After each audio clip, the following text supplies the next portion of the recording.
A ver, inflamación, propagación, y me falta una. Iniciación. No. Ay, proliferación también es, proliferación, propagación, eso sí. Y la primera. Ya mezclamos las dos cosas. Ahorita acabamos de mezclar las bases de la inflamación con La la... inflamación no es iniciación. Iniciación, propagación y amplificación. Ya. ¿Qué dice José Martín? Marín, perdón. Doc, las fases son, hay una fase inicial, una fase de amplificación y una fase de propagación, las tres fases. Ya. Jessica, ¿qué dice usted? Sí, Doc, son estas tres. La de iniciación, amplificación y propagación. Michael Naranjo. Dígame, por favor, en el miembro, así a breves rasgos, las arterias más importantes del miembro inferior. Ya.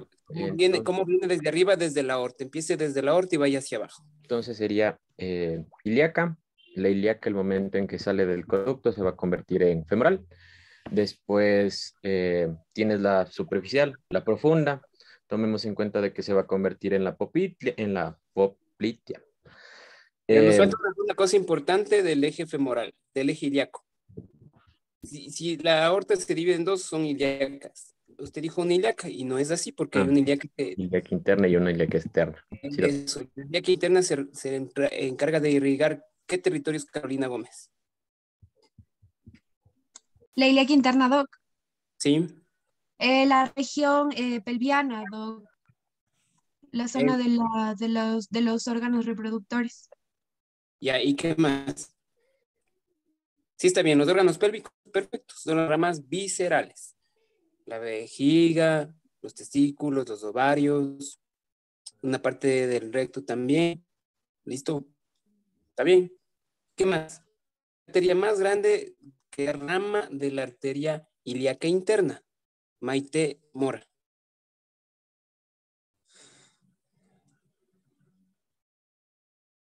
Activa el micrófono, por favor. Ya, a ver, la ilíaca externa después se va a dividir. No. ¿Cuál es la rama más grande de la ilíaca interna? La... Que no es visceral, es parietal. Es decir, de la pared. Algunos la tienen bien grande en la arteria y otros la tenemos bien pequeño en la la arteria glútea. La glútea. La arteria glútea es rama de la arteria ilíaca interna. ¿Estamos claros? Ya. Ahora, entonces, esas son las ramas parietales y viscerales. Bueno, hay ramas viscerales y parietales. No nos vamos a meter mucho con eso porque no interesa mucho. Bueno, y la ilíaca externa, Daniela Ruballo. Daniela Ruballo, ¿qué pasa con la ilíaca externa?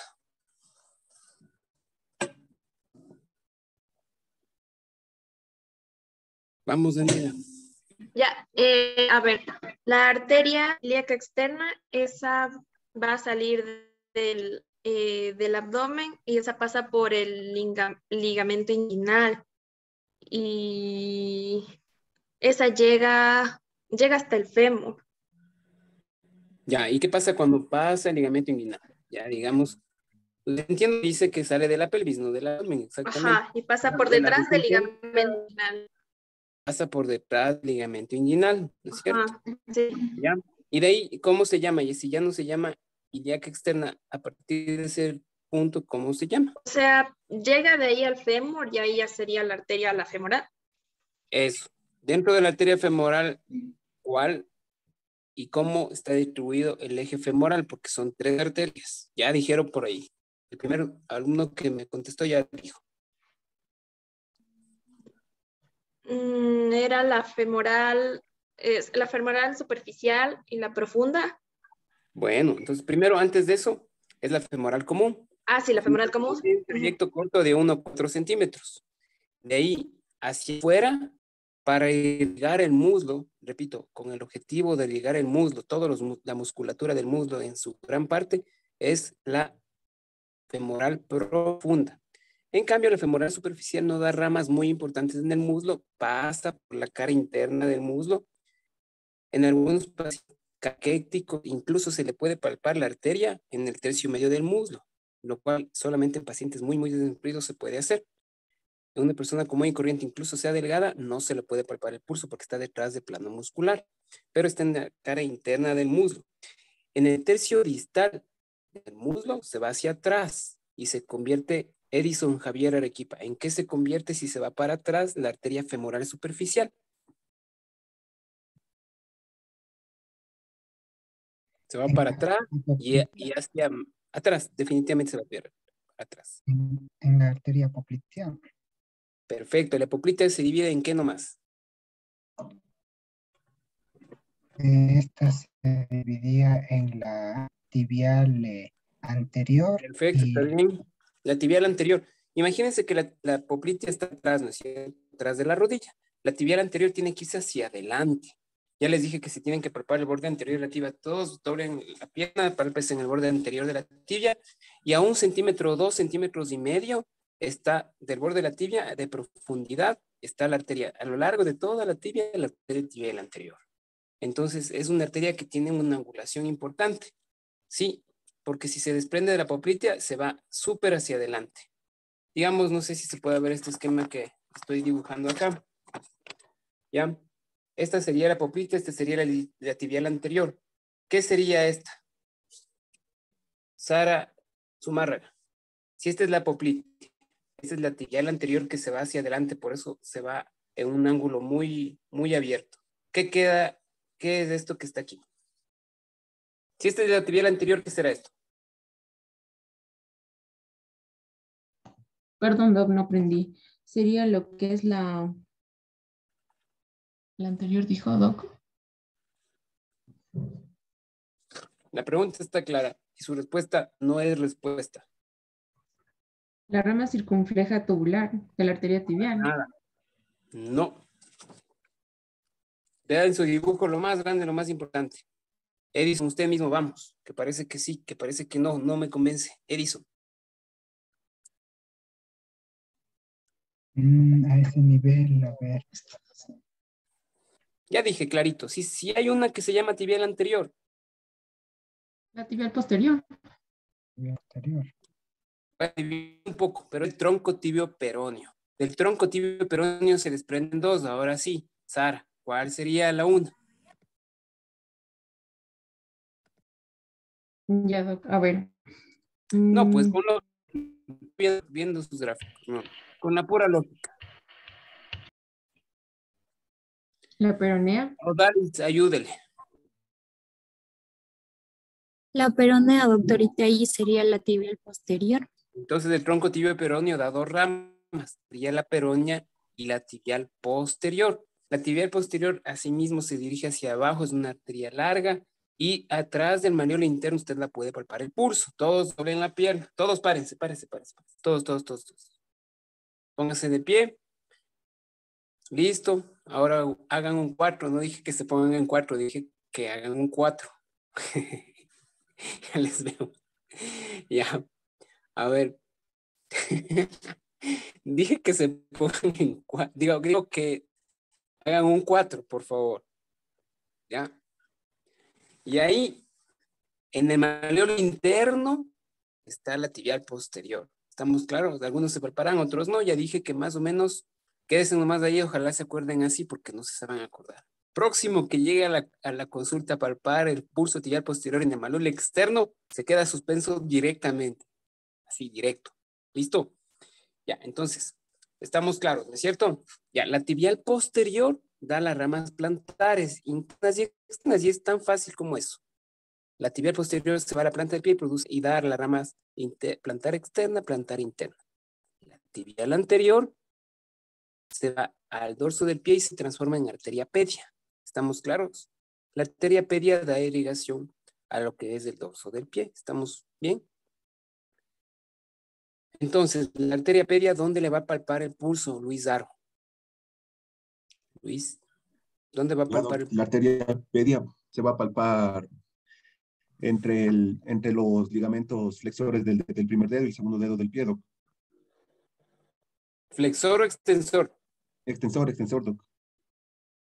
Dani, ¿flexor o extensor? Dani Bautista. No, flexor, doc, es flexor. Dani Bautista. Puro flexor.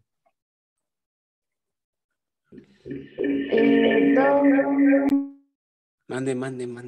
Sí, doc, el flexor. Daniela Tinillo. Ay, sí es flexor, doc.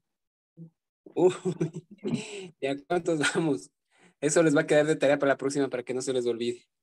¿Listo? Entonces ahí estamos claros. Esa es la circulación en términos generales. Entonces, por ejemplo, si hay un trauma, ¿qué sería más grave? Un trauma de la arteria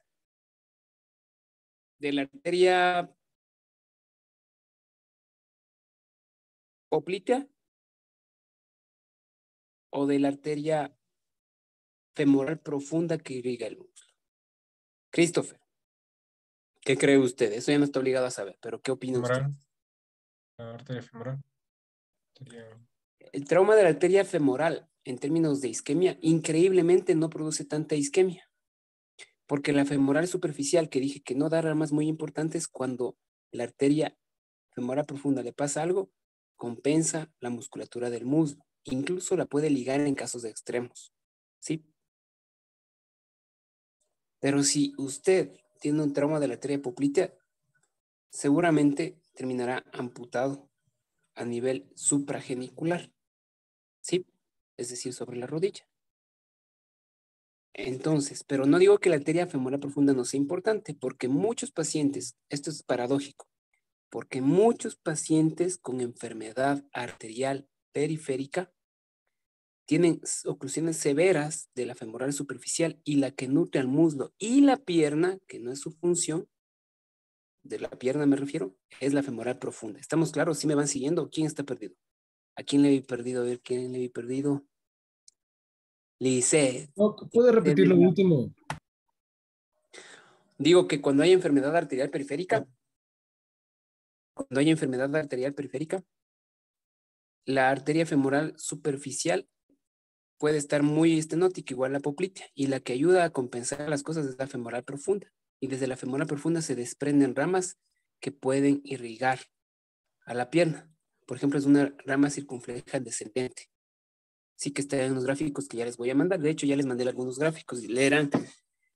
En esos gráficos están encerrados en unas cajas de color celeste, en unas cajas de color verde, los nombres de las arterias que quiero que sepan. Sí, en alguna prueba tal vez no conste el nombre y usted tendrá que completar el nombre. Lo hago así porque cuando le pedía que dibujen me moría de iras. Dibujaban cosas, no sé, eran extraterrestres creo. Pero o tenían 2 derechas o 2 izquierdas, cosas raras. Así que si es que les tomo no les voy a hacer por lo menos. Pero sí tienen que tener una idea clara de lo que es, por lo menos con los nombres. No, como se darán cuenta, no son cosas muy... Sí son bastantes gráficos, pero son muy sencillos en realidad. Son las cosas más importantes. No le estoy preguntando cuál es la rama, cuáles son las 5 o 7 ramas de la arteria, qué sé yo, de la subclavia. No, sino las ramas grandes, las más importantes. Ya, entonces, ahora sí, vamos a continuar. ¿Listo?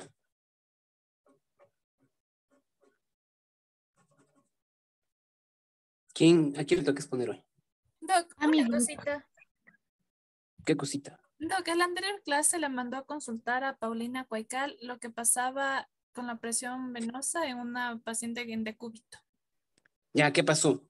Ya, ahorita eso le quería exponer Pauli. Ahorita antes de Bueno. Carito. Carito, Vamos. te de compartir, por favor. Ya. Póngase Ya, en los ya dos le por prohíbo. favor. Ya, vamos. Sigan nomás. Ya. Ya. Pero Flash, ya tiene 30 segundos. Sí, ya. Entonces, bueno, únicamente aquí, como ya les pude explicar, tenemos que recordar que la presión venosa en aurícula derecha iba a ser de 0 en un paciente en bipedestación. Todo lo que se encuentre por encima del corazón va a tener una presión de 0 milímetros de mercurio y todo lo que se encuentre por debajo va a ser mayor. En este caso, 90 milímetros de mercurio, porque recordemos que a mayor peso hay mayor presión. Listo. ¿Sí ¿Ya? tuvieron bioacústica con la doctora Zapata? Sí. Sí. Ya, ¿se acuerdan de la columna de mercurio, la columna de agua, la columna de sangre? Siempre hay más presión en la parte de abajo. Ese 90 es en la parte distal. Ese más 90 señale con el... Ya. Es en la parte más distal. En el pie, en el tobillo. ¿Estamos claros? Ya. ¿Qué pasa cuando está acostado el paciente? Ya, ahora cuando está acostado, pues nosotros podemos ver que las piernas ya no van en sí a tener mucho peso.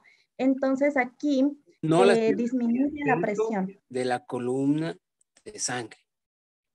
Sí, ajá. Eso comparando con una botella de agua nos hacía la doctora. Ya no entonces, se va a como que la acostaba. Me equivoqué. Ajá. La acostaba, No entonces. el peso de la columna de sangre. Ya. Ya, doc. Entonces ahí, como podemos ver en imagen, la diferencia que va a haber en la aurícula derecha, que va a variar un poco. Ya, ¿cuánto es la presión? ¿Cuánto es la presión entonces si está acostado? Esa es la pregunta principal que nos está respondiendo. Sí, va a ser de 5, o sea, se mencionaba que va a haber una diferencia muy significativa en cuanto a un paciente en bipedestación, eso básicamente. Ya, listo, eso es lo único que queríamos aclarar de la anterior clase que estaba equivocado. Sí. Sigamos. Ya.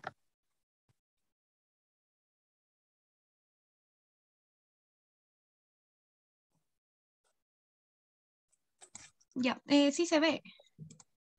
Sí, se ve bien. Ya, listo. Entonces, bueno, mi nombre es Carolina Gómez. Yo voy a hablarles sobre generalidades de warfarina y mi tiempo es de 5 minutos.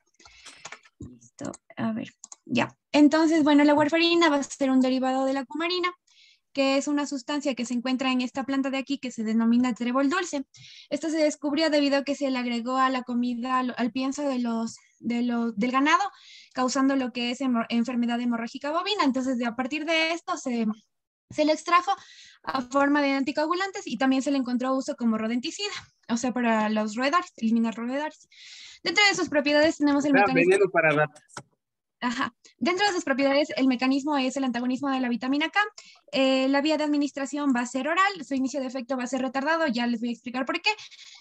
No es seguro en el embarazo y su antídoto es la vitamina K. ¿Por qué no es seguro en el embarazo? Porque en el primer trimestre es teratógeno y en el tercer trimestre puede causar hemorragia fetal. Entonces mucha gente prefiere no usar, aunque no está prohibido usar en el segundo y en tercer trimestre, hay que usar con precaución, sobre todo en el tercer trimestre. En el primer trimestre sí, negativo, porque causa teratogenicidad. Sí. Entonces no se les vaya a ocurrir dar warfarina. Y de paso, no sé si tengamos tiempo de hablar de esto en otra clase. Si es que por mala suerte les llega una paciente joven con trombosis venosa profunda y sea en edad fértil y les jure y les rejure que no está embarazada y que jamás ha tenido relaciones sexuales, debuta con una trombosis venosa profunda, en esas personas, en esas mujeres jóvenes hay dos posibilidades. Una, que tenga un síndrome de hipercoagulabilidad, o dos, que esté embarazada y que tenga un síndrome de hipercoagulabilidad. Pero mucha gente lo niega, especialmente las mujeres jóvenes de 15, 17 años. ¿Sí? Les cuento el caso de una chica que tenía 15 años que yo le hice un eco porque estaba con una trombosis venosa profunda. Y entonces yo le hago el eco y le veo la vena femoral común. Cuando se hace el eco en la femoral común, usted sube el transductor y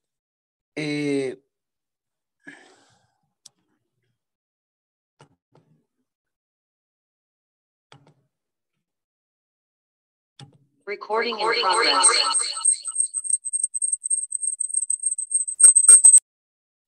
Ya, perdón un ratito nomás. Ya, entonces, le hace el eco de la femoral común.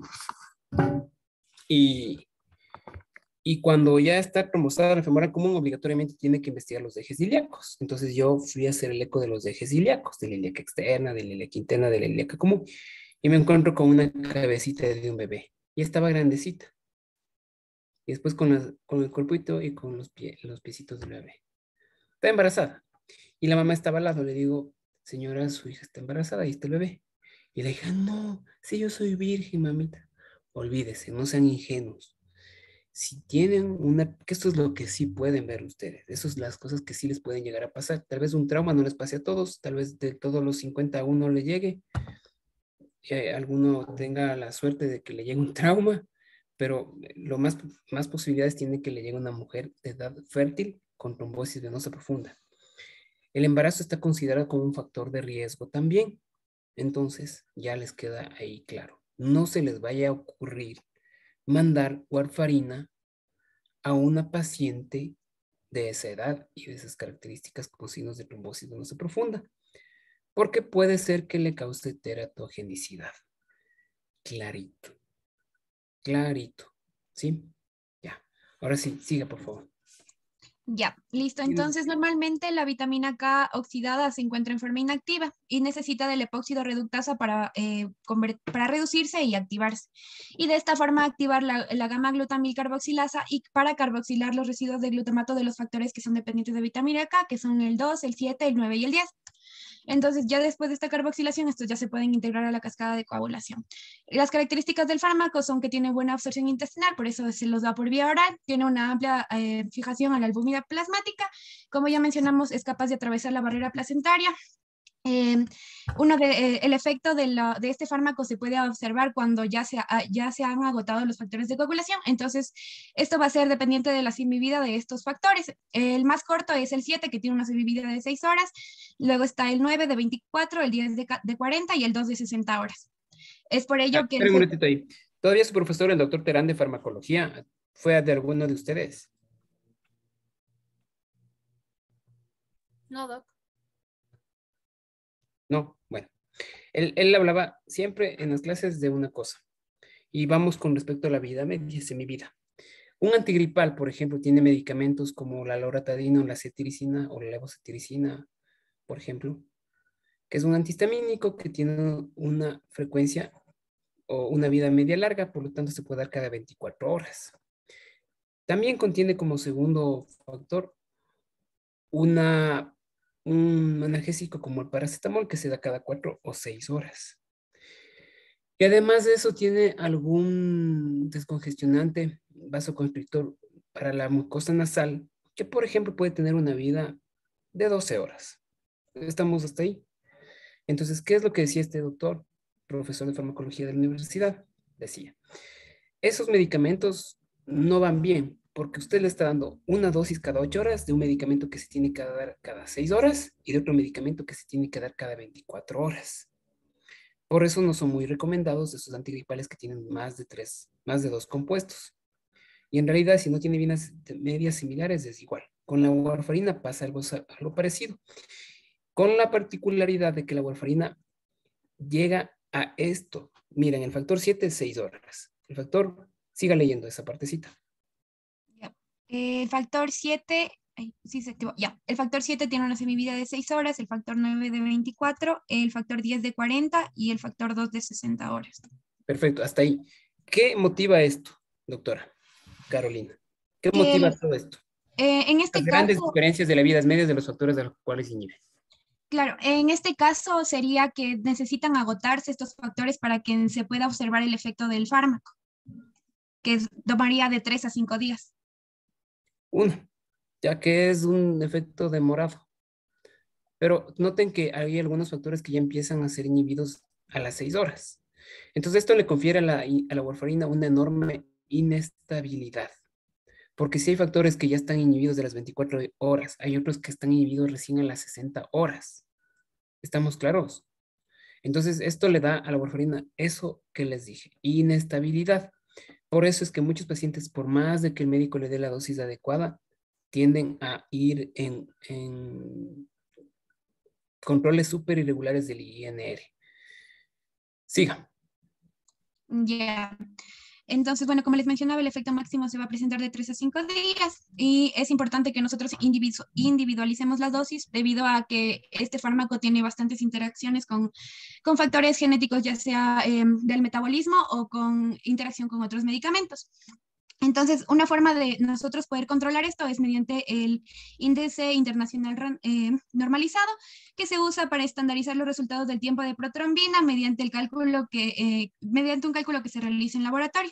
En las personas sanas este INR puede ser de 1 a 1.2 y la comprobación del efecto igual se debe llevar a cabo para controlar que los niveles del INR, que ya les voy a hablar más adelante, en enfermedades pueda ser de un número específico. Y bueno, como les mencionaba, la comprobación depende del tiempo que haya transcurrido desde la administración del fármaco y de los factores que pueden ser metabólicos o el uso de otros fármacos. Ya, entonces en el uso dentro de la enfermedad tromboembólica venosa, esta va a presentar dos formas, que es la trombosis venosa profunda y la tromboembolia pulmonar. Entonces el objetivo del tratamiento es prevenir la recurrencia de estas formas, el desarrollo de complicaciones mediante el uso de anticoagulación. Y es importante mencionar que esta puede ser necesaria a largo plazo, por lo cual es necesario llevar un estricto control de del INR. Entonces, para que este INR esté dentro de rango normal, para estas personas se debería encontrar entre 2 y 3. Y depende de esto, igual hay que evaluar el tratamiento a largo plazo, evaluando la recurrencia versus el riesgo de sangrado, que se calcula con algunas escalas, pero eso ya creo que es más adelante con los otros temas. Y nos mencionaba igual que en la tromboembolia pulmonar se podría utilizar anticoagulantes orales directos versus la warfarina, debido a que la warfarina, como tiene un tiempo de inicio más tardío de su mecanismo de acción, igualmente puede ser necesario administrar otros anticoagulantes parenterales, como podría ser la heparina, y luego, o sea, usar la heparina y al mismo tiempo la warfarina mientras esta hace efecto. Ya, está bien, pero no digamos así en general la heparina, porque la heparina definitivamente ya se dejó de usar hace buen tiempo. Más bien es la enoxaparina. Aquí en el país solamente hay dos tipos de heparinas, que es la enoxaparina y la nadroparina. Pero la enoxaparina es el 90%, 95% de lo que hay, tanto en hospitales como privadamente. Entonces, es la enoxaparina. La heparina también se puede usar, pero no de preferencia porque ya vamos a ver más adelante, es mucho más complejo el manejo, es un medicamento ya relativamente antiguo y se reserva solamente para casos especiales. Entonces, si es que el efecto de la warfarina va a empezar recién en 3 a 5 días, usted le diagnostica hoy al paciente y le manda warfarina. No se puede quedar tranquilo porque recién el efecto va a estar de 3 a 5 días, como le repito. ¿Qué le va a dar desde el inicio? Le va a dar simultáneamente, digo, simultáneamente, enoxaparina, 1 miligramo por kilogramo de peso cada 12 horas. Por eso es que una dosis estándar, por ejemplo, es 80 miligramos cada 12 horas. Por ejemplo, ¿no es cierto? Y simultáneamente la warfarina. Siempre prefieran la dosis 2 veces al día porque también se puede dar 1.5 cada 24, pero por la vida media es mejor dar 80, o sea, 1 miligramo por kilogramo de peso cada 12 horas y al mismo tiempo le da warfarina. ¿Cuánto de warfarina? 5 miligramos, para que no se pierdan, para que no se confundan, 5 miligramos. Entonces, la warfarina es un medicamento demasiado antiguo, es muy antiguo y tiene un montón de problemas, pero hay un 20% de pacientes que dentro de todo se están quedando con warfarina, cuando ya muchos han cambiado a rivaroxaban o dabigatran o apixaban. El 20% de pacientes se quedaron con warfarina porque les ha ido bien y siguen siendo medio regulares en sus controles. Entonces, ¿por qué le va a cambiar un medicamento que es 8 veces más costoso? Se queda con warfarina. Bueno, y además, como no va a, si el paciente ya es estable, no necesita controles semanales o cada 15 días, sino cada 2 meses, lo cual disminuye los costos de laboratorio, que también hay que ver. ¿Qué más tiene?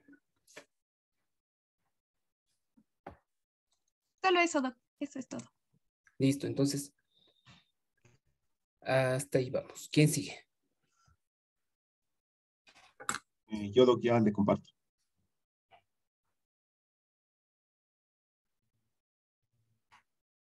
Ya se puede ver la pantalla. Sí.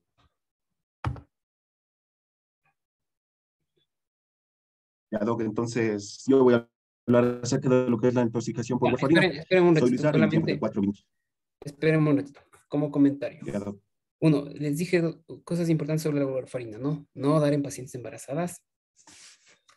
Segundo, iniciar siempre con enoxaparina previamente.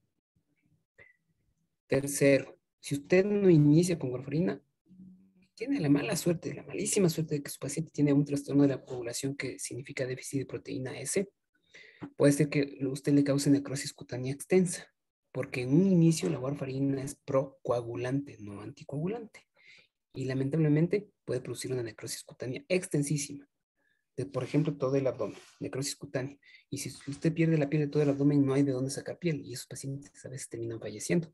por necrosis cutánea, ¿sí? Y otras veces necesitan colgajos e injertos de todos lados. Es bastante delicada la cosa. Entonces, si es que inicia warfarina, hágalo conjuntamente con enoxaparina. Si es que está el paciente recién diagnosticado. ¿Listo? Ya, ahora sí, siga. Ya, doc. Listo, entonces vamos a empezar hablando de lo que es cómo diagnosticar la intoxicación por warfarina. Entonces, como ya mencionó mi compañera, los defectos de estos va a depender de la semivida de los factores de coagulación. Entonces, los defectos van a empezar a aparecer dentro de las 8 o 12 horas y van a tener un pico ya máximo a lo que son los 2 o 3 días. Entonces, ¿cuáles van a ser los signos clínicos que vamos a encontrar? Van a ser principalmente lo que son las petequias, como podemos ver en imagen. También vamos a tener equimosis y también sangrado a nivel de las encías, lo que se conoce como hemorragia gingival. Otros signos que vamos a tener... No se confundirán el término equimosis con hematoma. Eso que está ahí en la foto es una equimosis. Pero muchos médicos lo dicen hematoma. No es hematoma. El hematoma es una colección de sangre. Eso es una colección, es una trasvasación de sangre en la piel o el tejido celular subcutáneo, lo que vemos ahí. Pero no es una colección como tal. Un acúmulo de sangre. No es. Ya, entonces otro lugar donde va a haber la hemorragia que va a ser de importancia va a ser a nivel de gástrico. Entonces por eso vamos a tener también lo que son hematemesis, melenas, o también vamos a tener lo que es la hematuria. Y ya cuando hay sangrado a nivel de lo que es el encéfalo, entonces vamos a tener signos como son la parestesia, la hemiplegia o la cuadriplegia. Aquí también hay que tener muy en cuenta medicamentos que pueden estar tomando los pacientes que pueden potenciar lo que es el efecto farmacológico de la warfarina. Entonces, estos medicamentos pueden ser el allopurinol o las cefalosporinas también. También debemos de tener presente las enfermedades crónicas que pueda tener el paciente, como puede ser la insuficiencia hepática, y también si están tomando algunos medicamentos que pueden aumentar el riesgo de sangrado, como es el uso de aspirina o de los AINES. Ya en cuanto al diagnóstico de laboratorio, nos vamos a guiar principalmente por lo que son dos pruebas, que va a ser el tiempo de protrombina y también el INR. Entonces, el tiempo de protrombina normal va a ser entre 11 y 13.5 segundos, pero hay que tener en cuenta aquí que en los pacientes que están tomando warfarina, este tiempo de protrombina puede estar normal hasta después de 48 horas. Entonces, debemos fijarnos bien en eso. Y en cuanto ya a lo que es el INR o índice normalizado internacional, el valor normal, como ya mencionó Carolina, va a ser de 1, pero en los pacientes que están tomando warfarina, tenemos que estar dentro de un rango que se llama rango terapéutico, y aquí el valor normal va a ser entre 2 y 3.5. Ya, ojo, espera un momentito. Ya, doctor.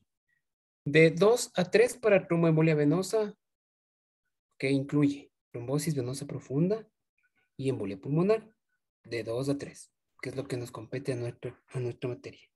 Para pacientes con válvulas cardíacas, de 2.5 a 3.5, que no vemos, no nos compete a nosotros, pero para ustedes sí, para la información general.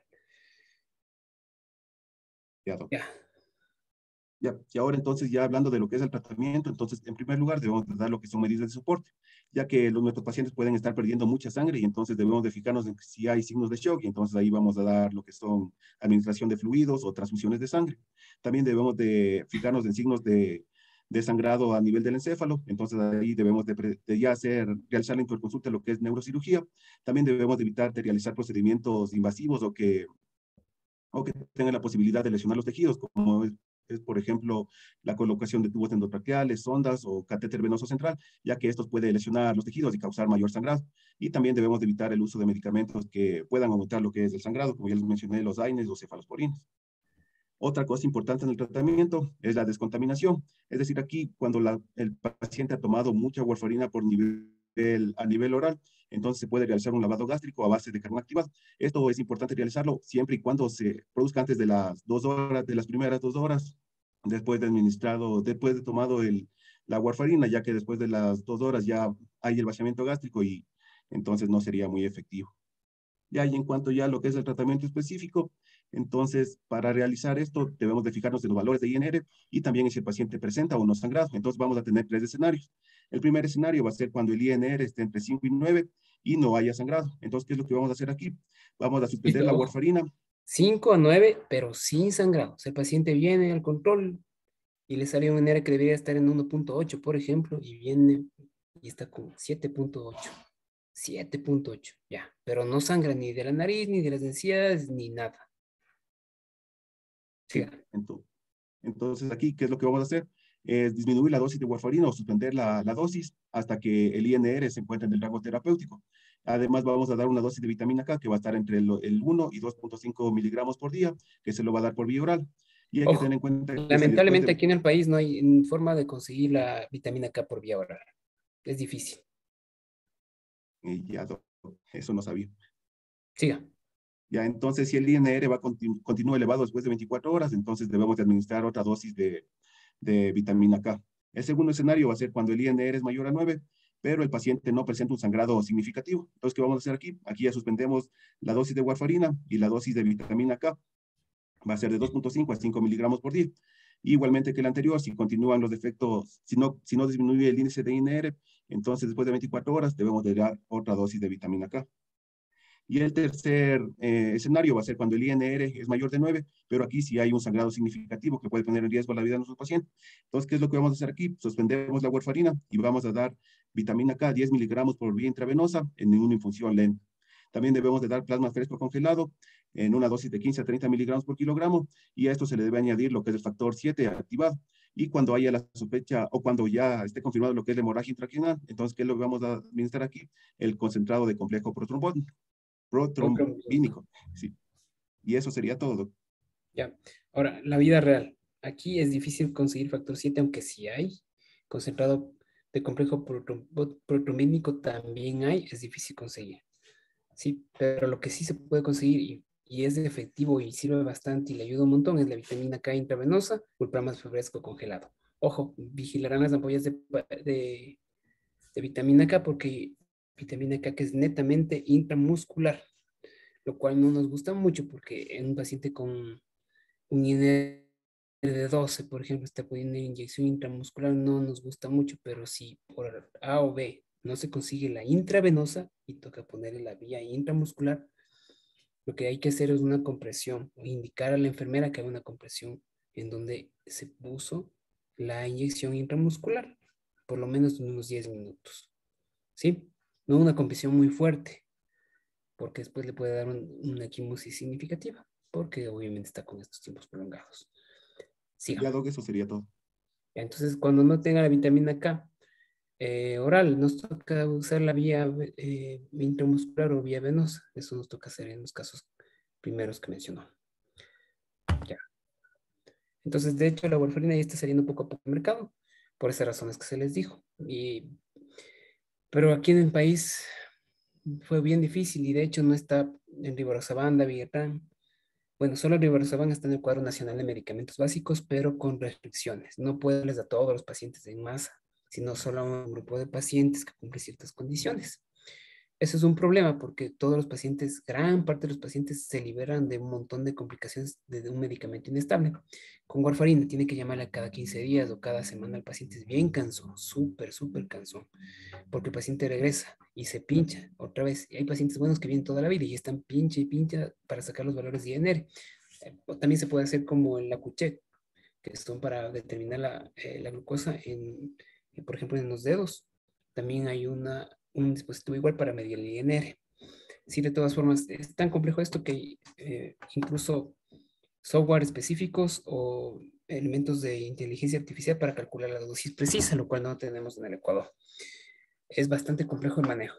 Solo como para que tengan una idea, cuando hace unos ¿qué será? Ya hace 10 años. Un doctor que es del Hospital Militar quería que se introduzca en el Cuadro Nacional de Medicamentos Básicos warfarina. Y fue y presentó ante un consejo del Ministerio de Salud, de la Inteligencia de la Salud y de un montón importante la warfarina. Entonces, ¿qué se tiene que dar? A veces tiene que dar 1.25 miligramos o 2.35 o 3.25. Del cálculo que usted le hace que es del ajuste y no 5 miligramos, pero la tableta que venden aquí en el Ecuador solo viene de 5 miligramos, no vienen tabletas de 1, de 2, como en otros países, peor del P75, por ejemplo. Entonces, se les dio a cada uno de los asistentes, porque están unas 6 personas, una tabletita, y se les dio un cuchillo para que saquen 3.70. Obviamente, no lo pudieron hacer. Algunas tabletas, según la marca, se rompían, se fraccionaban y otras salían volando porque no se dejaban romper. Entonces, definitivamente eso no era el problema principal, porque es la inestabilidad, no el fraccionamiento, pero es uno de los problemas asociados, ¿me entiende? Aparte de que es inestable y que usted ya sabe que tiene que darle una dosis exacta. No le puede dar la dosis exacta porque al paciente viejito de 70 años le toca fraccionar con un cuchillo y no puede sacar las dosis exactas, entonces. Pero ellos lo tomaron como, entonces vamos a tener la solución. No se fijaron en lo que se les presentó de la inestabilidad y las otras cosas que no tenemos tiempo para mencionar, de la inestabilidad. Pero dijeron, entonces ya tenemos la solución, no, nos vamos a ahorrar miles de dólares, no compremos rivaroxaban, no compremos dabigatran, no compremos dabigatran. Ordenemos que todas las fábricas hagan ranuradas las tabletas. Bravo, se prohibieron ellos mismos. Y así pasó, hasta que 10 años después recién autorizaron que se compre, pero lamentablemente no como para todos los pacientes. Entonces, hasta aquí, ¿alguna pregunta, doctores? Sí, doc. Una pregunta, y en el caso de que, como no hay la vitamina K oral, ¿qué damos la intravenosa? La misma dosis. La misma dosis. La misma dosis. Ya, doc, gracias. Pero intramuscular, las ampollas vienen de 5 y de 10 miligramos. Intramuscular, no intravenosa. Intramuscular o intravenosa, de preferencia intramuscular. En realidad va bien. Cuando no están muy pasados, no vaya a ser que venga un paciente con 14, aunque nos ha tocado a nosotros hacer eso, inyectar intramuscular. Pero no es lo que hay que hacer. Cuando vayan a inyectar, fíjense siempre, doctores, la vía de administración, porque hay ampollas que son netamente intramusculares o netamente intravenosas. Y si usted por mala suerte lo llega a poner mal o prescribir mal, puede tener problemas. De hecho, cuando yo trabajaba en el hospital militar, una compañera se le murió un paciente por no ver la vía de administración. Se murió el paciente. Tuvo problemas, tuvo que irse a otro país y todo. Bueno, sigamos. Ya comparto, doc. Ahora vamos a hablar de... perdón, doctor, ¿cómo se llamaba? ¿Terán era usted? El que acabo de exponer. Luis Aro, doctor. Aro, perdón. Luis Aro. Se demoró un poquito más de la cuenta. Aunque yo hablé mucho, pero usted se demoró también. Ya, ¿quién sigue? Listo, doc. Yo soy José Marín. A continuación voy a hablar de heparinas de bajo peso molecular y tengo un tiempo de 5 minutos. Entonces, la heparina de bajo peso molecular o enoxaparina es un tipo, bueno, vamos a hablar del mecanismo de acción. Este medicamento lo que va a hacer es que se va a unir a sitios de unión en la antitrombina 3, que son sitios de unión de pentasacáridos. Y lo que va a hacer es que va a disminuir o va a reducir la actividad del factor 10A y también del factor 2A, que sería la trombina. Entonces, ese es el mecanismo de acción. Va a actuar más sobre el factor 10A. Hay que tener en cuenta que tiene una biodisponibilidad, tiene absorción lineal, rápida y lenta. ¿Qué quiere decir que tiene absorción lineal? Carla, ¿la warfarina sobre qué factores actúa? Ya, doc, era vitamina K dependientes, que era el 2, el 10, 9 y 7. Ya, listo. Casi digo Rafael López. Mentira. Valeria Zurita. La heparina de bajo peso molecular, ¿sobre qué actúa? Sobre el 10A, doc. Ya, listo. Siga. Ya, lo que decía de la absorción lineal es que la absorción va a ser directamente proporcional a la dosis que nosotros apliquemos. La absorción, la actividad anti-10A plasmática máxima se observa de 3 a 4 horas después de la inyección. Y en la eliminación hay que tener en cuenta que la semivida de eliminación es de 4 horas. Y la actividad anti-10A va a estar presente en el plasma a las 16 a 24 horas. La biotransformación va a ser hepática y la excreción va a ser por vía renal y vía biliar. Ya este tipo de fármaco se administra por vía subcutánea y también se puede administrar por vía intravenosa. De aquí lo que tenemos que tener en cuenta es que este fármaco no necesita... o sea, no tiene la necesidad de un control de laboratorio debido a su respuesta anticoagulante. Y para hacer un ajuste de dosis, nosotros debemos tener en cuenta tipos de pacientes, como pueden ser embarazadas, pacientes con obesidad mórbida o pacientes con insuficiencia renal. Perdón. Lo que acaba de decir es muy importante, ojo. Súper importante. Entonces, la warfarina se monitoriza ¿con qué? Con el INR. La heparina de bajo peso molecular no necesita un monitoreo rutinario. Definitivamente. Es una gran ventaja de este medicamento. No necesita estar haciendo controles de laboratorio. porque no modifican ni el TP, no modifican ni el TTP, no modifican el INR, no modifican nada.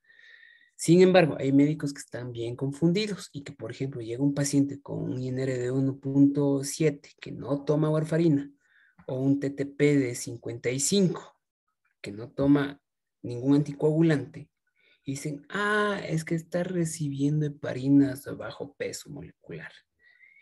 ¿Qué le parece lo que acabo de decir a Daniela Nicolalde?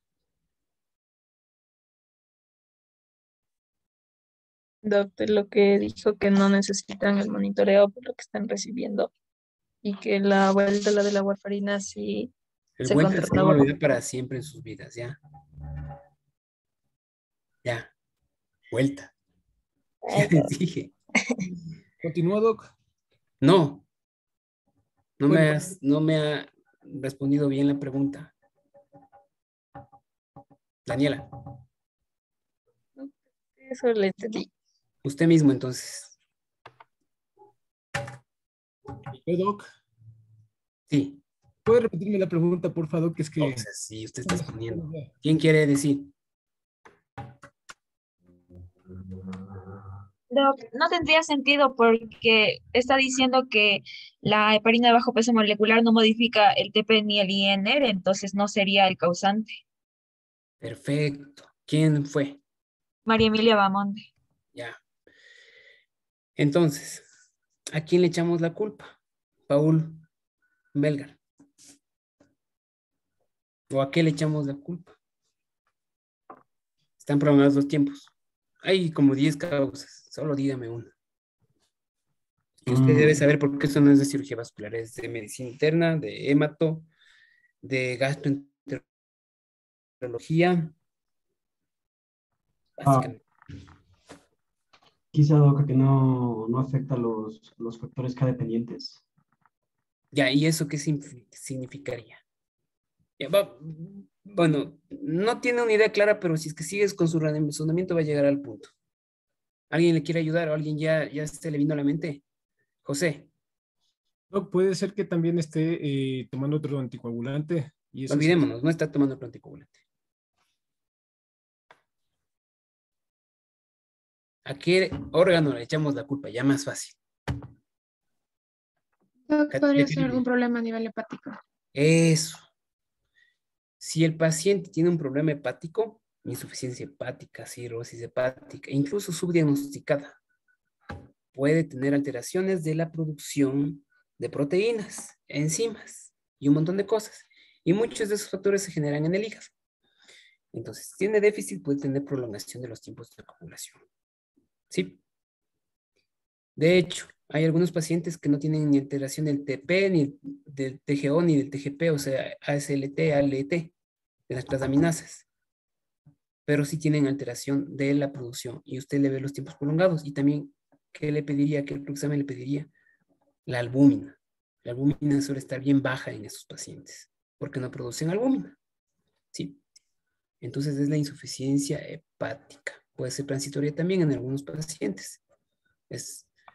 Entonces, esa puede ser la causa de los tiempos de coagulación. Un paciente con sepsis, también la sepsis, también puede ser una causa sin falla hepática de prolongación de los tiempos de coagulación. ¿Estamos claros? Obviamente en esos pacientes hay que tener más cuidado con el uso de todo anticoagulante, Si el paciente está con un INR de, qué sé yo, de 1.8, no le vamos a dar heparinas como profilaxis para una enfermedad pneumónica venosa. Tampoco le vamos a estar dando warfarina si basalmente ya tiene eso. Hay que estudiarle, hay que ver qué se le puede dar, hay que irle controlando y cuando ya sea normal probablemente sí sea candidato. ¿Estamos claros? Pero hay otras condiciones extrañamente que tiene que, a pesar de eso, darle el anticoagulante. Pero bueno, eso no nos vamos a meter porque ya es algo mucho más complejo. Y ni siquiera es de cirugía vascular, sino más bien de hematología. Pero bueno, en tal caso ya les queda el mensaje. Si es que hay prolongación de los tiempos de coagulación, no es por culpa de la heparina de bajo peso molecular. Probablemente tenga una falla hepática u otra causa. Siga.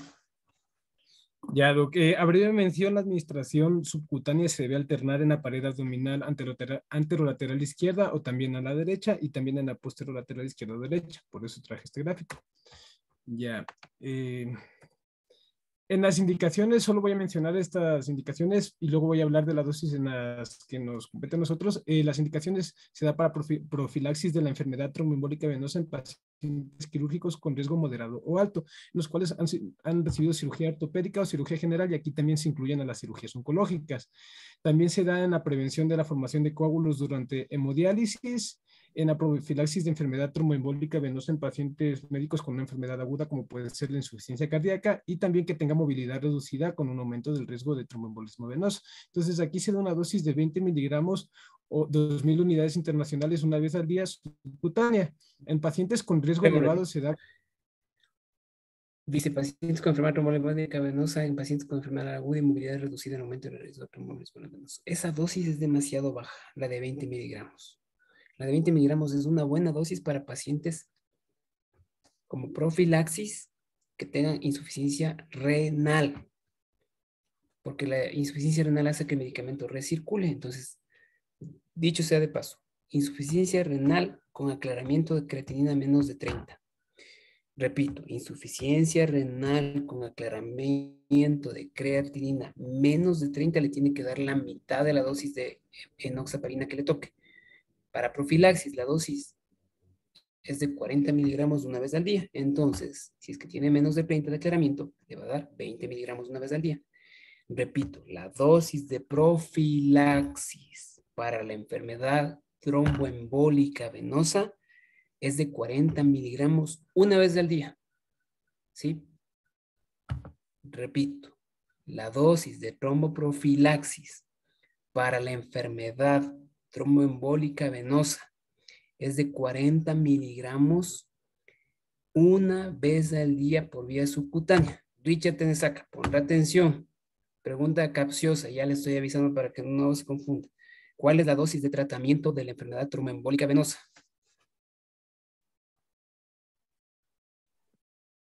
Richard. Ahorita usted nos dio la práctica, ¿no es cierto?, de 40 miligramos una vez al día. Está perdido. Vamos, ¿quién más? Catherine. La terapéutica era 1 miligramo kilogramo. Perfecto, muy bien.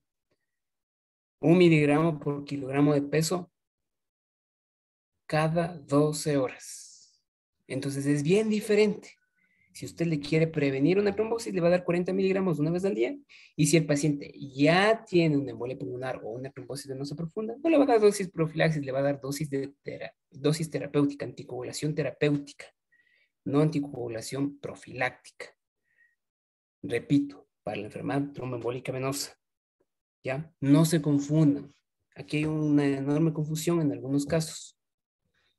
No nos vamos a meter mucho en ese tema. No los quiero confundir, pero ¿en qué sí está autorizado utilizar el término anticoagulación profiláctica en pacientes, por ejemplo, que tienen fibrilación auricular? Los pacientes tienen que estar anticoagulados con dosis terapéuticas. Sí, anticoagulados con warfarina, con un INR de 2 hasta 3. Esa enfermedad no es de cirugía vascular, es de cardiología porque es fibrilación auricular. Pero a nosotros nos interesa como cirujanos vasculares porque el paciente con enfermedad con fibrilación auricular puede hacer una complicación aguda arterial, que significa el desprendimiento de un coágulo y la oclusión de una arteria, que ya hablamos de anterior clase, que puede producir esto una isquemia aguda de la extremidad. En esos pacientes que tienen fibrilación auricular, se da anticoagulación terapéutica. ¿Listo? Pero algunos textos y muchísimos textos y artículos dicen prevención. Y está bien utilizado. ¿Por qué? Porque usted va a prevenir una enfermedad isquémica cerebral o de miembros inferiores. Es un poco confuso, pero hasta aquí voy a repetir. 1. Anticoagulación terapéutica, 1 miligramo por kilogramo de peso cada 12 horas. En fibrilación auricular o en tromboembolismo venoso. Perfecto. Ya. Dosis de tromboprofilaxis para la enfermedad tromboembólica venosa. 40 miligramos una vez al día. ¿Ya? Y tercero, si el paciente tiene fibrilación auricular, tiene que recibir anticoagulación terapéutica. Igual, 1 miligramo por kilogramo de peso cada 12 horas. Aunque a veces a esto se llama profilaxis en cardiología, porque están previniendo no la enfermedad tromboembólica venosa, sino una isquemia cerebral o una isquemia de miembros inferiores o una isquemia intestinal. ¿Quién quiere preguntar algo? Estamos claros, ¿no? Es pregunta de examen y necesidad de aprendizaje. Esas cosas son las que tienen que saber sí o sí. Porque esto no es que les voy a tomar en el examen así facilito, como estoy diciendo cuál es la dosis de tromboprofilaxis. No, pues. Se va a preguntar casos de la vida real, porque el paciente no viene y le dice, doctor, ¿cuál es la dosis de tromboprofilaxis para la enfermedad tromboembólica venosa? No. El paciente llega y se hospitaliza y punto. Usted sabrá lo que tiene que indicar. Y créanme que menos de lo que canta un gallo, usted va a ser el médico residente. Es rapidísimo. Por lo tanto, todo lo que puedan absorber ya en estos niveles que tienen un poco más de capacidad resolutiva y de análisis, tienen que aprovechar en el internado lo máximo que se pueda. Porque en la rural, usted llega a algún centro de salud o algún hospital pequeño y ya, olvídese. Creen que sabe todo. Usted ya es internista, neurólogo, psiquiatra, dermatólogo, todo. Y tiene que resolver. Entonces hay que ir formando el juicio clínico. Por lo menos no hay que hacer grandes errores. Sí, haga bien y no haga el mal por lo menos. ¿Hecho? O por lo menos no haga el mal. Eso, gracias. ¿Quién sigue? Digamos, termine usted. Bueno, el antídoto, aquí tenía también eso, lo que la trombosis venosa profunda, lo que mencionó usted, la profilaxis es de 40 miligramos una vez al día y la dosis terapéutica es 1 miligramo por kilogramo 2 veces al día. Igual en angina inestable es 1 miligramo por kilogramo cada 12 horas subcutáneas con tratamiento antiplaquetario de 2 a 8 días. Y en el antídoto es la protamina sulfato, que la dosis es de 1 miligramo de protamina por cada miligramo de enoxaparina. Perfecto. Entonces, el antídoto es la protamina. Entonces, el antídoto de la warfarina, la vitamina K. El antídoto de la heparina de bajo peso molecular, la protamina. Pero no es un antídoto directo, porque el sulfato de protamina es antídoto de la heparina, es decir, la heparina no fraccionada, que les dije es un medicamento que ya no se usa. Ahora, ustedes lo van a conocer o tal vez algunos ya la conozcan, porque cuando les toca sacar sangre arterial para una gasometría, lo hacen con una jeringa de insulina, por ejemplo, de una arteria radial. Y para que la muestra no se coagule, lo que tienen que hacer es introducir, bañarle por adentro a la jeringuilla con heparina, no enoxaparina, sino con heparina. Y es un frasquito que viene de 5,000 unidades por ml de 25,000 unidades. Con eso usted mete la inyección de un cc, solo la instila y después toma la muestra de sangre arterial con el objetivo de que no se coagule. Solamente la instila, no es que pone un ml de heparina, nada. Es tan potente esto que solamente instilándole con el mínimo residuo que queda en la aguja, suficiente para que no se coagule esa muestra. Entonces, por este lado le van a conocer a la heparina. Creo que no vamos a hablar de la heparina, no les puse ese tema, ¿no es cierto? Siga. ¿A quién le toca? A mí, Doc, no sé, por favor, ¿no puedes ayudar para que me hagas hospedador? Sí, puedes compartir, Paul, no hace falta que te haga hospedador. Ya, chévere, gracias. Chévere. Y ok, buenas noches, doctor. Buenas noches, compañeros. Lo que yo les voy, bueno, mi nombre es Pablo Melgar. Voy a hablarles sobre las finalidades de anticoagulantes orales no dependientes de vitamina K, como el apixaban, rivaroxaban y el dabigatran. Y mi tiempo es de 5 minutos. Dabigatran. Paul, ¿es cierto? Sí, Paul Melgar. Ya, entonces, primero son fármacos nuevos que se han utilizado para, en muchos de los casos... Perdón que le corte. Según en nuestro país sigue siendo nuevos, pero estos ya existen en el mercado, a la venta desde el 2009, en el mundo. En los cuadros nacionales de otros países está desde el 2009. ¿Ya? Sí. Ya. Entonces, claro, para los mercados son nuevos y algunos no están disponibles. Bueno, no es que estén disponibles tan fácilmente. Va a encargarse, como al no ser dependientes de la vitamina K, lo que van a inhibir son factores directos de la coagulación y van a causar inhibición directa. Entonces van a dividirse en dos. El uno que va a dividir la trombina y el otro que va a dividir el factor XA o 10A. El daxibatran, que va a ser el que inhibe la trombina y va a impedir la formación de fibrinogenofibrilina, y tanto el rivaroxaban, el apixaban y el endoxaban van a inhibir el factor 10A, que va a impedir la transformación de protrombina en trombina. Entonces, voy a hablarles justamente de dos específicos, los cuales tienen sustento y pues... Entonces, ¿cómo se les llama estos medicamentos? ¿Inhibidores? ¿Cómo se les llama también? Inhibidores del factor 10A y inhibidores ¿sí? No entendí la pregunta, Doc. ¿Cómo se les llama a este grupo de medicamentos? Factores no dependientes de vitamina K. La próxima clase nos va a decir, ¿ya? Y ya. Ya, entonces, como saben, aquí tenemos el daxibatran, que es el que va a inhibir la trombina. Va a estar usado, va a tener tres usos de los principales que yo le vi. En el embolismo asociado a fibrilación arterial, en el tratamiento de prevención secundaria de trombosis. Sí, sigue, está bien. Venosos profunda y trombolismo pulmonar y tromboprofilaxis en cirugía ortopédica mayor. Entonces, de hecho, en el embolismo asociado a fibrilación arterial nos dice que daban, bueno, se recomienda 150. No hablemos de las dosis porque es demasiado confuso. Con dabigatran, rivaroxaban y apixaban es bien confuso lo de las dosis. Con que me sepan los nombres y no me digan mal el nombre.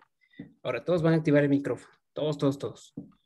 Ya, y todos van a repetir dabigatran. Dabigatran. Otra vez. Dabigatran. Ya. Apixaban.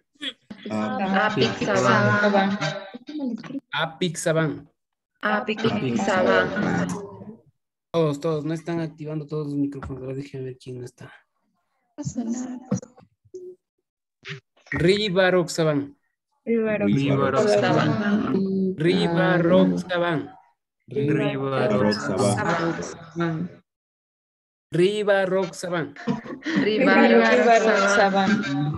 Por ahí todavía oigo un rivaroxaban. No, rivaroxaban.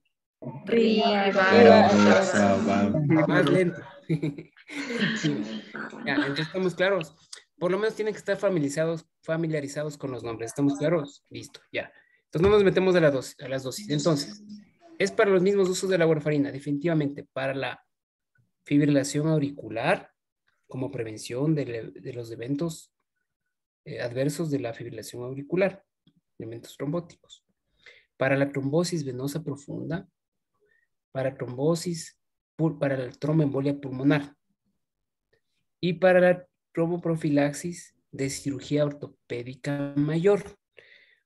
Ojo, que la enoxaparina está utilizándose y está aprobada su uso para profilaxis de todas las cirugías, no solo de la cirugía ortopédica mayor.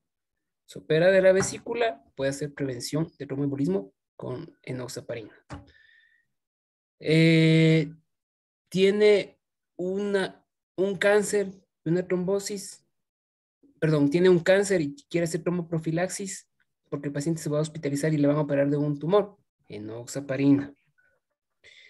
Tiene una hemorragia cerebral por fractura porque tuvo un accidente en moto, tuvo un hematoma epidural. Ya lo operaron, ya pasaron 3 días. ¿Qué le va a dar? Le puede dar como profilaxis enoxaparina, por ejemplo. Pero para esas indicaciones, por ejemplo, que les puse, no está aprobado el uso del dabigatran, apixaban, rivaroxaban. Solamente de la enoxaparina.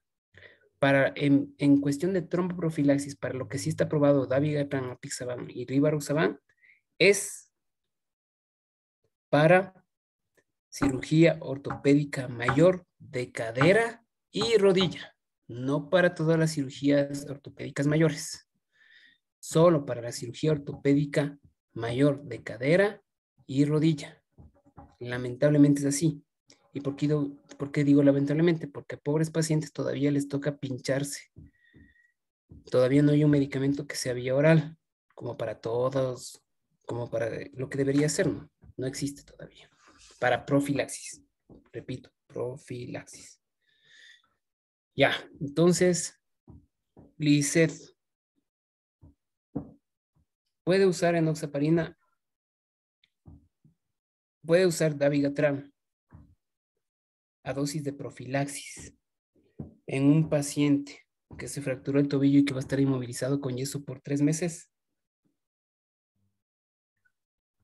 Enoxa y dabigatran. No, doc, nos mencionó que, o sea, la enoxa sí era para la mayoría de cirugías. Perfecto. Para la cirugía ortopédica que no sea de cadera y rodilla, sí puedo usar. Ajá.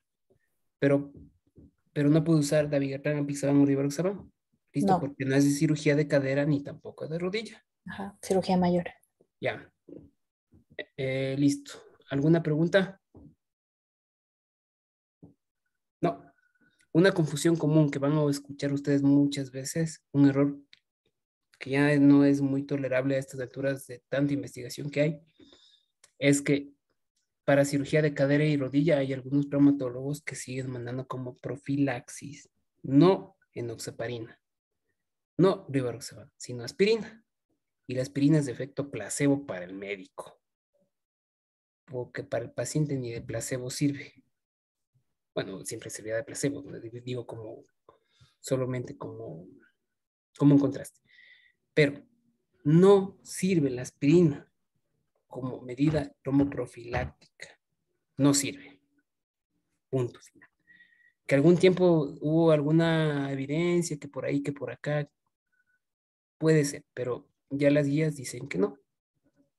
Sí, entonces, si usted le opera a un paciente o si usted le da indicaciones a un paciente o si el paciente necesita tromboprofilaxis, usted no va a hacer tromboprofilaxis para enfermedad tromboembólica venosa, estoy hablando clarito, con aspirina. ¿Sí? ¿Para qué sirve la aspirina como profilaxis? Para la enfermedad arterial periférica. Porque es un antiagregante y para la enfermedad arterial periférica sí sirve. Pero para la enfermedad tromboembólica venosa como profilaxis, Sara, Sofía, ¿sirve o no sirve la aspirina? No, doc. No. Listo, siga. ¿Quién? Continúe, por favor, doctor. Ya, doc. Entonces, el dabigatran. Dabigatran. Dabigatran, perdón. Dabigatran. A ver, activen el micrófono todos. Usted va a dar la voz, yo ya no. A ver, 1, 2, 3 de la voz. ¿Cómo se dice? Dabigatran. Esperen porque su compañero va a dar la voz bien clarito. A ver, vamos. ¿Cómo se dice? Dabigatran. Dabigatran.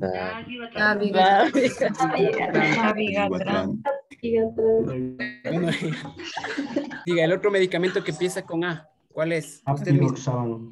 Apixaban. Otra vez de la voz usted mismo que está quedando. A ver, dele. Otra vez, ¿cómo se dice? De la voz usted.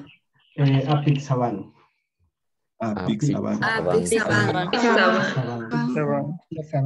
Y ahora Dome Pilco va a dar el nombre del tercero.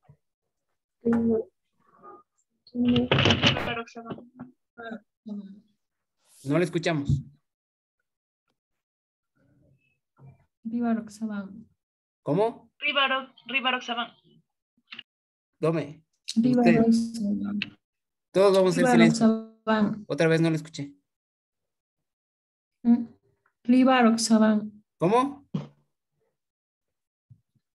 Rivaroxaban. Ya, le oí un rivaroxaban, no sé, pero bueno, puede ser que oí mal. Rivaroxaban, Dome, otra vez, clarito. Rivaroxaban. No me convence. Mientras no me convenza, no van a sus compañeros a repetir. Otra vez la última.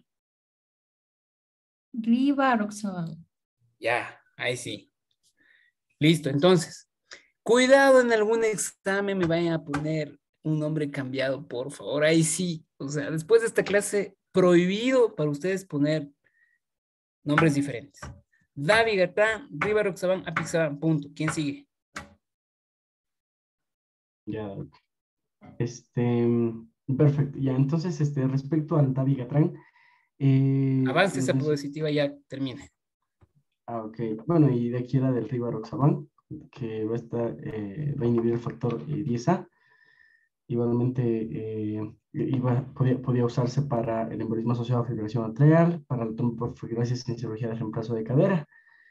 Y aquí se lo comparaba con la enoxaparina, pero decía que había falta de información y pues que se seguía manteniendo la enoxaparina, justamente como usted nos comentó hace un momento. Aquí tengo lo de las dosis. Bueno, la vida media de los fármacos, el dabigatran de 12 a 17 horas, el rivaroxaban de 7 a 11 horas y el apixaban de 9 a 14 horas. Estos fármacos van a estar contraindicados en el embarazo, en la lactancia y en la fibrilación atrial con válvula protésica. Es decir, estos fármacos no tienen que darse en fibrilaciones atriales con válvulas protésicas. Y sus Ya, nombres... escuchen un ratito. Estos medicamentos, repito, lo que su compañero ya dijo, no sirven para valvulopatías protésicas. No. Ahí siempre la warfarina. ¿Listo? Siempre warfarina.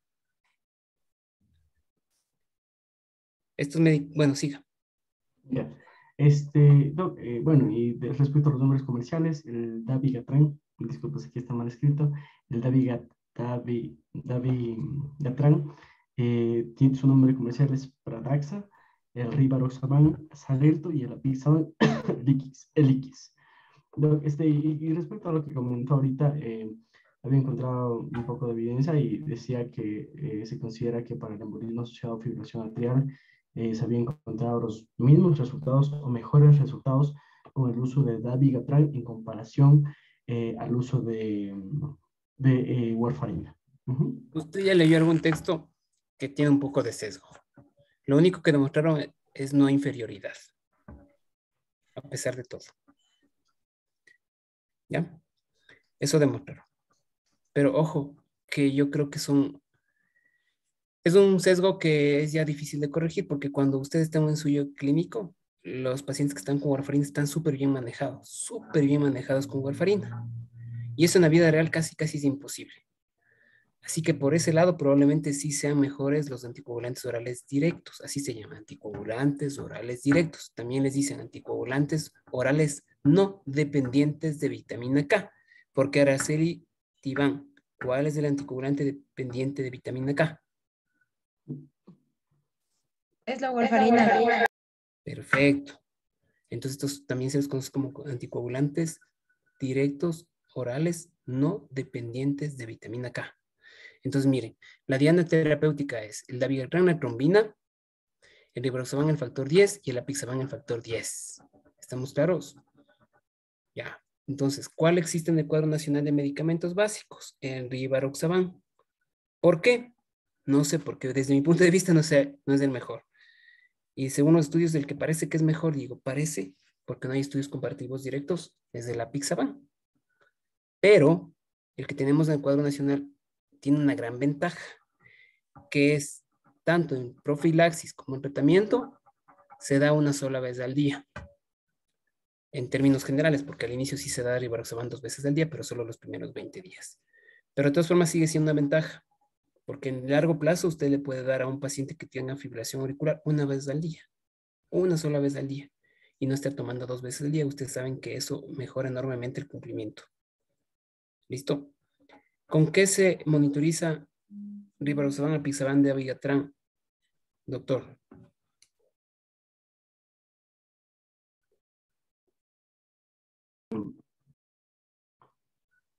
¿Podría ser con el INR-Doc?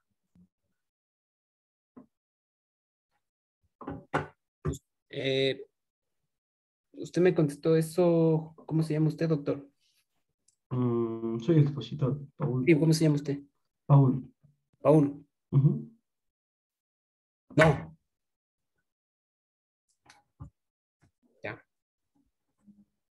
No se monitoriza. Esa es una gran ventaja. No es como la warfarina que tiene que sacarle cada semana o cada 15 días o cada 2 meses sangre. ¿Sí? No se monitoriza. Son más seguros, son mucho más seguros, mucho más estables. No tienen esas grandes variaciones. Sí, ya les había dicho que haciendo incluso un buen manejo con warfarina, dándole la dosis que es, teniendo las tabletas que son, siendo el paciente cumplido, igual puede tener esas variaciones de normas. Usted, por ejemplo, viene con 3.2, con 3.7 y el control siguiente con 1.8. Después con 1.5 con warfarina. En cambio, estos son mucho más estables, van bien, tienen efectividad, pero simple y sencillamente no se monitoriza. Entonces, estamos hasta ahí claros, ¿no es cierto? Como dijo, no para embarazo, no para lactancia. ¿Quién nos queda? La enoxaparina para el embarazo, lamentablemente. Si la persona está embarazada y tiene una trombosis venosa profunda en el primer trimestre de embarazo, significa que va a estar con heparina de bajo peso molecular, porque no le puede dar warfarina, no le puede dar dabigatran, rivaroxaban o pixaban, sino que le va a tener que dar heparina de bajo peso molecular, enoxaparina, todos los 12 meses de embarazo. A menos que haya algún médico arriesgado y se le decida dar warfarina en el segundo trimestre. Y también en el tercero, que a veces sí se hace. Por cuestión de costos y por cuestión de equimosis. Algunos de ustedes han de tener familiares o han visto pacientes con diabetes que se inyectan subcutáneo, igual la misma técnica que la enoxaparina. Pero hay una gran diferencia porque los pacientes que se inyectan insulina no hacen tanta equimosis. Los pacientes que se inyectan estos anticoagulantes sí tienen equimosis en todas las zonas del abdomen, y a eso mucha gente le llama muchísimo la atención y es uno de los motivos por los cuales abandonan el tratamiento con heparinas de bajo peso molecular. Listo, siga. ¿A quién le toca? Ya se va a acabar la clase, Katy. Doc, yo le programé para 1 hora y 15 minutos, pero no Darly, sé. perdón. No se ha cortado. Dígame, me cambió de nombre. Sí, me cambió de nombre, Doc. Ya. Entonces, no se ha acabado, ya listo. Entonces seguimos. Así estén aburridos, pero queremos terminar todo el semestre rápido, ¿cierto? Ya. Ojo que conmigo no es cumplir. Conmigo lamentablemente va a ser cumplir y aprender. Maite, no sea tan entusiasta. Ya. ¿Quién sigue? Yo, Doc, ya le comparto. Vamos.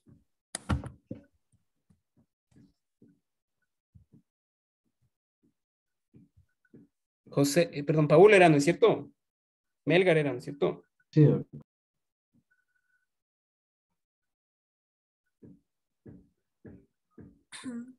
Ya. Bueno, ahora voy a hablar acerca de la trombosis venosa profunda y mi nombre es Carla Montalvo y tengo 5 minutos. Primero hay que entender la definición. Hay que saber que es un proceso clínico patológico que se produce cuando aparece un trombo o un coágulo sanguíneo en el interior de la vena. Y bueno, actualmente se utiliza la denominación de enfermedad tromboembólica venosa y consiste en la formación de trombos en el sistema venoso profundo que puede ocluir total o parcialmente la luz de la vena y producir la inflamación. Hay que tener también ciertas definiciones de tromboembolismo venoso, como es que este pueda ser transitorio, persistente y no provocado. En la trombosis venosa provocada por un factor de riesgo transitorio, vamos a tomarlo como ejemplos, ya van a ser mayores o menores. Mayor, como ejemplo, tenemos cirugías con anestesia general por más de 30 minutos, que estén confinados a la cama o a un hospital durante al menos 3 días, con una enfermedad aguda y también la cesárea, lo que estábamos hablando.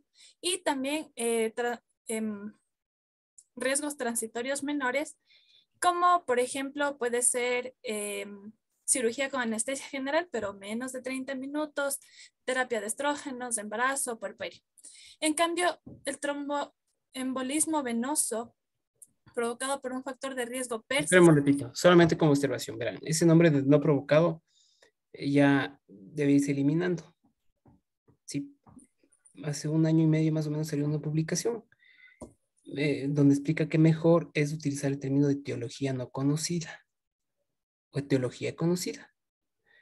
Si estamos hablando de un tromboembolismo venoso de etiología conocida, es lo que usted le está diciendo ahorita, provocado. Y la tromboembolia venosa que está al final, que dice tromboembolismo venoso no provocado, sería de etiología no conocida. Y es más fácil si usted lo maneja así. De etiología conocida, le operaron de la rodilla, no le dieron tromboprofilaxis y se trombosó. ¿Tiene la etiología? Sí. ¿Es etiología conocida? Sí, por supuesto.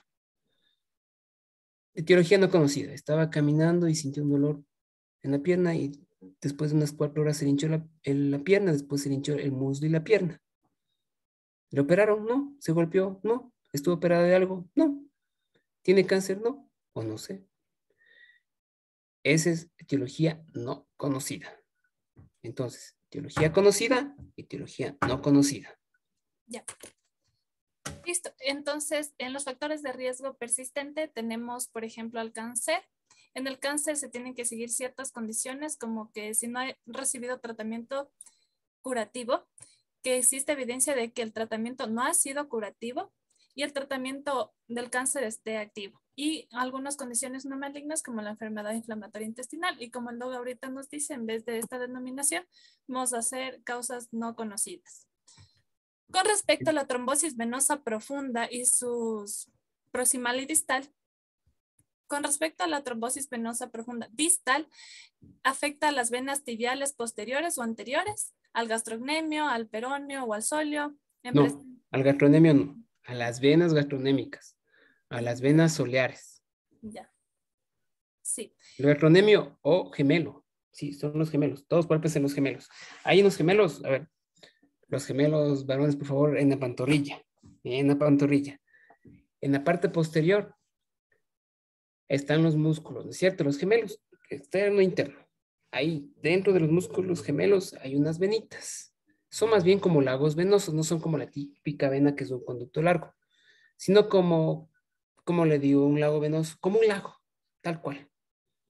Un lago. No es una vena estructurada como un tubo. Entonces, gran parte de la trombosis, por no decir más del 80%, empiezan en los lagos venosos musculares y de ahí se extienden hacia la hipoplitea y después si no le tratan, no le llega a tiempo, se extiende hacia la femoral y después puede llegar a la femoral común. Gran parte de las veces sucede así, otras veces sí, empieza en la femoral. Pero en los pacientes hospitalizados casi siempre empiezan las venas gemelares. Y lo malo es que muchas veces es asintomático. Entonces no da dolor. Por eso es que se sigue extendiendo y cuando el paciente ya va al médico es porque ya ha estado en la apoplitea la extensión del coágulo. Se extendió hasta allá. Siga. Ya, listo. Entonces, cuando produce la trombosis venosa profunda a nivel distal, tiene un menor riesgo de embolia pulmonar, pero cuando... Menos del 0.5%. Es más, creo que es menos del 0.3%. 0.3%. O sea, es bien baja la posibilidad de que una embolia distal migre hacia el pulmón. Lo que sí es más probable es que se extienda.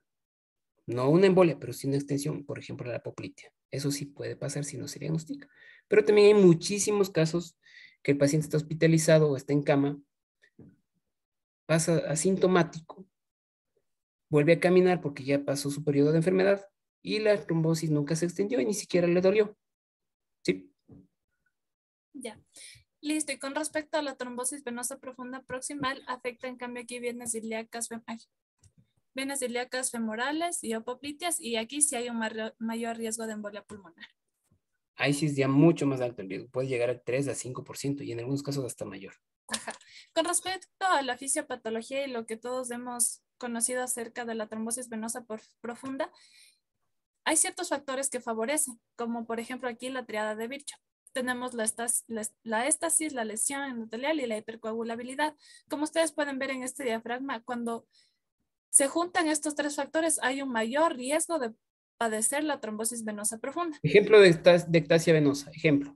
Éstasis venosa puede ser, yo entendí ha sido, y para hacer un ejemplo más claro, cuando algún señor trailero que maneja mucho tiempo, por flexión de la rodilla, la sangre se acumula por debajo de las valvas y puede estancarse la sangre. Ya, si es que el trailer es automático, pero los traileros siempre tienen embrague, freno y acelerador. Los que se trombosan son los que viajan largo en esas carreteras sumamente largas de 4, 6, 8, 10 horas. Ajá. Y tienen un carro automático. Entonces el pie izquierdo pasa sin acelerar sin frenar, sin hacer nada. Ellos sí. Pero el caso más emblemático es el típico encamado. Está en cama y las venas, como usted está en cama, se dilatan. Sí. Eso es el más emblemático. Lesión vascular, ejemplo. Ya, tal vez una lesión vascular puede ser... Una patada en la pantorrilla a un partido de fútbol del fin de semana. Suficiente. Le patean en la pantorrilla. Ya. Eso puede producir una lesión en el endotelio, ¿sí? Sin necesidad de que haya sangrado, le puede producir una lesión por un golpe contuso. Y igual puede generar una trombosis venosa. ¿Y la hipercoagulabilidad? En la hipercoagulabilidad mencionaban trombofilias congénitas, ¿no? Cosa puede No haber... solamente, también la diabetes, por ejemplo, es procoagulante. El cáncer es procoagulante. Sí, el hecho de estar encamado activan factores procoagulantes. ¿Ya? Y claro, el embarazo también. Embarazo. Las hormonas, todas las hormonas que sean para anticoncepción. Sigo. Ya, listo. Ya. Y con respecto a la distribución por etiología, encontré pues tanto causa conocida como el doc mencionó, no conocida, relacionada con cáncer y relacionada con la hipercoagulabilidad. Estas dos últimas, ya viendo a diferencia de estas primeras, son con menos frecuencia porque las causas conocidas aumentan 10 veces el riesgo de padecer trombosis venosa profunda, 50%, obviamente porque son conocidas, sabemos, y las causas no conocidas son el otro 50%, y bueno, no encontré mucho el valor, pero viendo así, estas de acá son con menos frecuencia. No. Y eso sí, lo que quiera de información y bastantísima información. Bueno, pero no importa, solamente como para que ustedes tengan en mente. La causa conocida puede ser, sí, lo que está ahí. Y la otra causa no conocida puede ser en un inicio así. Porque cuando usted le va investigando la causa, porque cuando hay un paciente de causa no conocida que tiene trombosis venosa profunda, usted no le manda warfarina y ya. Usted tiene que investigar en la causa. No estuvo operado, no estuvo en cama, no estuvo embarazada. ¿Por qué se trombosó? Entonces ahí, si es que el paciente tiene menos de 45 años, le investiga hipercoagulabilidad, trastornos de la sangre. Y si tiene más de 45 años, le estudia cáncer. Más o menos un 15, 10% de pacientes con trombosis venosa profunda, la etiología es del cáncer. ¿Sí? Y algunos pacientes incluso debutan de su cáncer con una trombosis venosa profunda. Y si el médico tuvo descuido y no investigó, puede ser que cuando ya el cáncer haya progresado, se manifieste de otra forma y haya perdido la oportunidad de diagnosticar un cáncer a partir de una trombosis venosa profunda. Siga. Ya, eso es todo, doc. Ya. ¿Cuál era su nombre, doctora? Carla Montalvo. Carla. Ya.